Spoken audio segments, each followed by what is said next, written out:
Lindsey Graham's response to the terrorist attack in Charleston is probably the most illuminating of all the responses, because it highlights a clear double standard and it highlights sloppy thinking.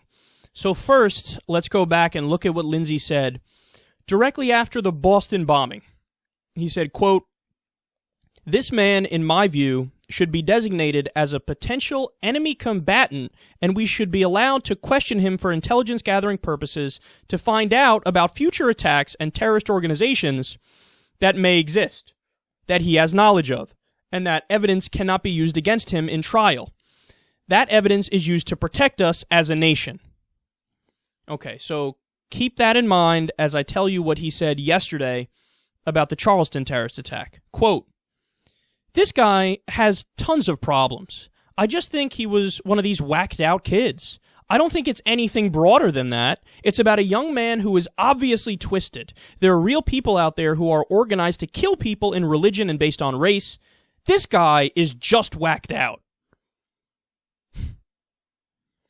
So somebody was asking me yesterday, basically, why the fuck does it matter what we label this guy? If you say he's a mass shooter, he's a killer, he's doing a hate crime, or if it's terrorism, why the fuck does it matter? Fuck him either way. That's basically what the person said. And the response to that is twofold. Number one, the reason why I'm insistent and why I'm doing segments where I'm saying you need to call him a terrorist is that it's accurate, okay? It's correct. It's factual. To say he's a terrorist is proper because he fits the definition of terrorism. So there's that, which is just for the sake of telling the truth, you call it what it is.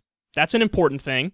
But then the second thing is, when you always dismiss terrorists from your neck of the woods as just crazy individuals, you're not attacking the root ideology here, which is white supremacy. And if you think it's not a broader problem, well, then you simply did not read the reports that say that there are 19 active hate organizations, most of them based on race, specifically in South Carolina, never mind all the others throughout the United States. So that's the problem. The problem is when you just say he's a crazy guy, when you just say he's a murderer or a killer, you're dismissing the underlying problem. By the same token, if you look at the Charlie Hebdo guys and you say they're just crazy, they're just murderers, well, what are you dismissing? You're dismissing the fact that these people had a fundamentalist interpretation of Sharia. They're Wahhabists, and they went and they murdered somebody for drawing a cartoon of Muhammad. You have to talk about the root problem there, which is fundamentalist Islam. You have to talk about it. It would be disingenuous not to. By the same token, you have to talk about white supremacy here. Do I need to go through the quotes with you guys again? In fact, okay, I'm going to do it because I feel like it's perfectly pertinent to the discussion here. So, his friend said he was big into segregation and other stuff.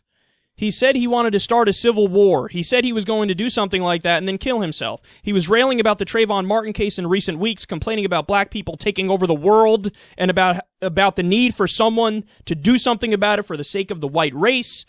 He said after he killed people, he left a message with one person. He said, "I have to do it. You rape our women and you're taking over the country." These are things that he said. Never mind the Confederate license plate. Never mind the patches which were pro-Rhodesia, the racist country that's now Zimbabwe, and pro-apartheid.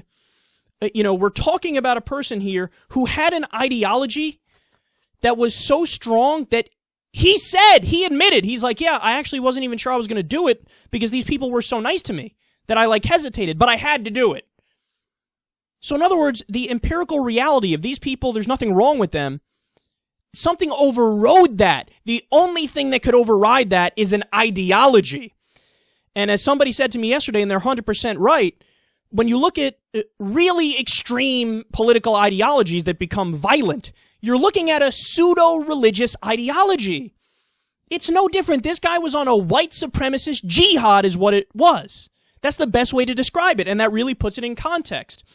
And the problem is that people like Lindsey Graham and the conservatives in America, you saw this all on Fox News yesterday, they're more than happy to attack Islamic jihad, and there's nothing wrong with that. You should talk about the link between ideology and action. You absolutely should. But they refuse to attack the same thing when it's in their own camp, when it's in their backyard, when it's basically a white nationalist jihadist, then all of a sudden it's just a crazy person and there's no need to discuss anything deeper.